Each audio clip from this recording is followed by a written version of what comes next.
Hi, I'm Marvin Curtis. I'm Topher Brown. Welcome back to Keys versus Strings. We did a social media survey and asked some folks what are some topics that they want us to cover. So I'm going to read a few. Here's a good question about how does somebody brand new break into the scene? How do you get started, basically, is the question. Man, that's a very good question. My point of view is it's not like it was in the old days. I mean, I remember traveling all the way to Starkville, Mississippi to drop off a CD. What's that? Yeah, exactly. Demo video that, so they could hear us. Now they want to see what you look like, and they want to see what you do with the crowd. They also want to hear what you sound like. So. Yeah, I'd say promo videos are huge now. Get yourself a promo reel, put it together, and send it off. Send it off to everybody. Right. I mean, just find the contact. Marvin does really good about making these contacts, finding the contact information for the people who book for these places that we play, and getting in touch. That doesn't mean pestering them to death, right. But saying, hey, here's who we are, here's a promo video, and here's a list of songs, not so much a set list that we go by every time, but a list of songs that we can do. We do every genre, and so our main focus when it comes to songs that we do, make them songs that people can engage with. Absolutely. Keep it fresh, but also keep it entertaining. I guess we started this early on. There for a while, we kind of, if you have 4 sets, we looked at that first set as being our down set, I guess you would say, our least popular songs, or the crowd may not be there yet. And then we realized, well, eventually we would like for the crowd to show up early. So now we don't really have a down set.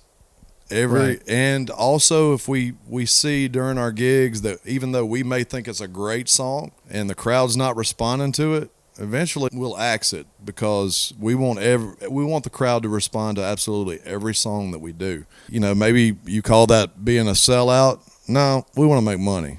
Yeah, right. And that kind of goes back to defining success for yourself. If your idea of success is to make it big, sell millions of records and make millions of dollars, that's cool, and that's a great lofty high goal to set, but just realize that the odds are stacked against you. Think about some practical things that you can do to get started. For us, we measure that success. Again, we measure that success on whether or not we can do it for a living. That's our idea of success. And so that's what we've created for ourselves. That's the goal that we've created for ourselves. Probably a good place to start is home. Find the little hot spot. Because when you first start out, you have an automatic support group, family that'll show up. It's kind of cool to see these high school guys start playing. I know one from around the Brookhaven area that he's got since he just started out, and he's just got a huge fan base automatically, and they travel to go see him. So home, I guess we all start at home, right? And then when you play 45 miles away, there's a good possibility that crowd will follow you to wherever that is, and then you can go to that venue owner and say, hey, look, those people drove 45 minutes. That's how you win that venue owner over. Yeah, absolutely. Something else that somebody brought up on here was promotion. What do you do if the venue isn't promoting? My suggestion would be for you to take on that responsibility. There's a lot of venues who drop the ball on promotion. There's a lot of venues who do it really, really well. But that has no bearing, as far as I'm concerned, on how you promote. You need to be promoting constantly. You need to be getting the word out about where you're playing, and that goes back to what you were saying about drawing people in. If people don't know where you're playing, they can't come. Right. Plain and simple. Yeah, if they don't know, they won't show. It's more than just putting out a flyer that looks cool, or you think it looks cool. Right.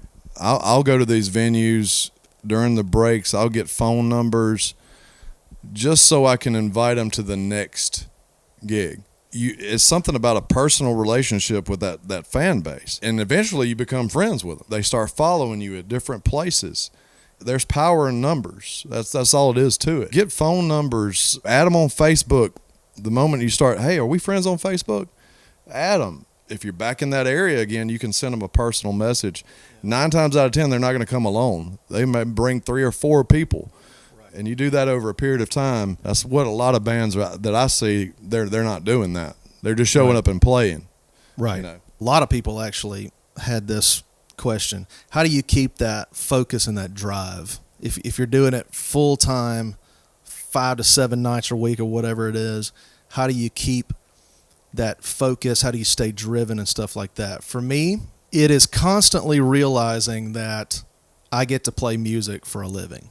There are so many other things out there that I could be doing, and I get to do this. That keeps me pretty motivated. I mean, there are other things, paying the bills is a pretty darn good motivation to get out there and to hustle. But just keep in mind, like, what you're doing more than likely is your passion. You can't ask for a better job. You can't. I can't think of a better job than doing something that I'm passionate about and getting paid for it. Being able to do what you love to do that you've spent your whole life doing, and also building relationships and making new friends, whether it be with the venue owners or random people out in the audience. We're fortunate enough to be able to make those contacts. Does it get tiring? Yeah, but I find that we do things creatively with our show that kind of makes it different every time we play. I understand you have the same set list and you go from beginning to end. It get boring and monotonous. Yeah, for a whole solid year. But we used to do creative things even with a set list. We used to play the last set first and then, those type things. So be creative with not just your music, but your set list, and change the show up a little bit. Make it a new experience every time, not just for the crowd. That brings up another point like that I see on here is, so these songs that we all play, and we play so many times that we wear them out. Your Brown Eyed Girls, your Sweet Home Alabamas and stuff like that. We have a running joke. Somebody from every show is going to yell Freebird, right? So we have a joke that Freebird's on sale tonight for $100, which is 25% off of the normal price, right? And it's funny, but you would be surprised that sometimes people will actually gather up the money to do that song. But my point is that when you get the requests for playing the Brown Eyed Girls and stuff like that, it's all about perspective. Do we love to play that song? No. We loathe it. We hate playing that song, okay? We've been playing that song for 15 years, collectively. But perspective. You are making money by playing Brown Eyed Girl. You're making people happy. The cool thing about what we do is, even though it's Brown Eyed Girl, I guess we play it different every time. We entertain ourselves with it. Yeah, I mean, Topher would yell out right in the middle of the gig, reggae. I'd stop playing for a second and let him get into this reggae type feel of a very popular song, and it actually kind of becomes a different song. You're putting your own twist to it. But I'd say just keep your perspective about you. The person that comes up and requests Brown Eyed Girl or Wagon Wheel or whatever it is, they don't know that you hate that song, okay? They love that song, and they just want to hear it played. Just play it. Just play it, You don't have to be mean about it. Just play it. We made like $200 and something for playing Freebird. Yeah, they passed the plate around. Yeah, some guy yelled out Freebird. We made that comment about it's on sale, and he was like, "Oh man!" Well, we went on to the next song.